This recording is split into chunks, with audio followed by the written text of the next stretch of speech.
আসসালামু আলাইকুম। বর্তমানে কি পরিস্থিতি, যে বর্তমানে আমাদের দেশের অবস্থা হয়তো আল্লাহ পাকই ভালো জানে। কারণ ভবিষ্যতে আমাদের দেশের জন্য বা আমাদের জাতির জন্য কি অপেক্ষা করতেছে।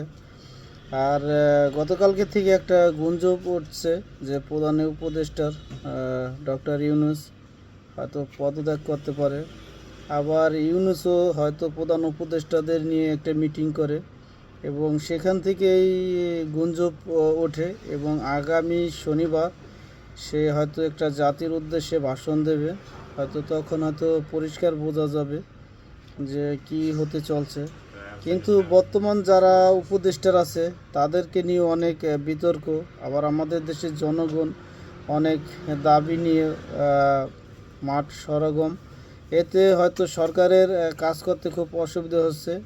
আবার অনেক দল হয়তো তারা নির্বাচন চাইতেছে, হয়তো বিভিন্ন চাপের জন্য হয়তো এই গুঞ্জবটা আসছে। আবার আর একটা গুঞ্জব আসছে, হয়তো আমরা সবাই জানি আসিফ নজরুল নিয়ে অনেক বিতর্ক তৈরি হচ্ছে।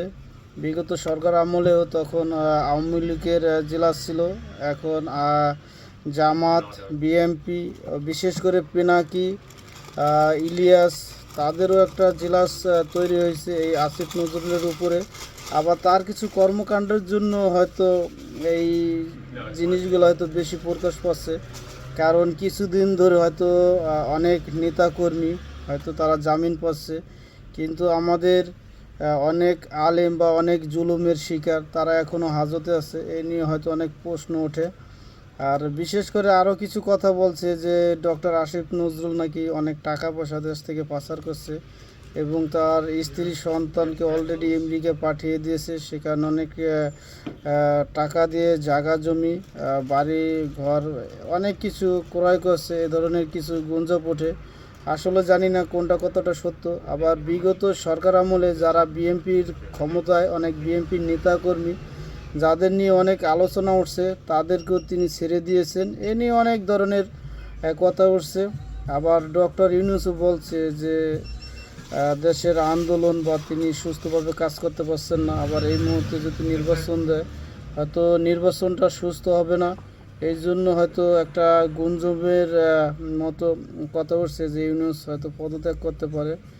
আর এই সরকার যদি পদত্যাগ করে আমাদের দেশের ভয়াবহ অবস্থা হবে। কারণ ইউনূস তো কাজ যাই করুক, কিন্তু আন্তর্জাতিক পর্যায়ে ইউনূসের হয়তো একটা দাম আছে, বা তিনি একটা জিনিস বলে অন্য কোনো দেশ তা সহযোগিতা করে। হয়তো আমাদের দেশে যদি নতুন কোনো সরকার আসে বা নতুনভাবে যদি নতুন সরকার গঠন হয়, তাহলে আমাদের জনগণের হয়তো বিপজ্জনক হবে। জানি না কোনটা হয়, কিন্তু আমরা চাই যে ইউনূস যতদিন নির্বাচন না হয় ততদিন হয়তো তিনি ক্ষমতায় থাকুক। কারণ সে ক্ষমতা থেকে চলে গেলে দেশের একটা অস্থিরতা সৃষ্টি হবে, অনেক ধরনের ক্ষয়ক্ষতি হবে। আর এর আমাদের যে বর্তমানে যে অর্থনীতি, হয়তো এটা অনেকটা একটা ধাক্কা লাগবে আমাদের দেশের। জানি না কি হয়, সবাই দোয়া করেন যেন এই সরকার নির্বাচন আগ পর্যন্ত থাকে, তাহলে দেশের জন্য একটু মঙ্গল হবে, দেশের উপকারিতা হবে। আজ এ পর্যন্তই। ভালো থাকবেন সবাই। আল্লাহ হাফেজ।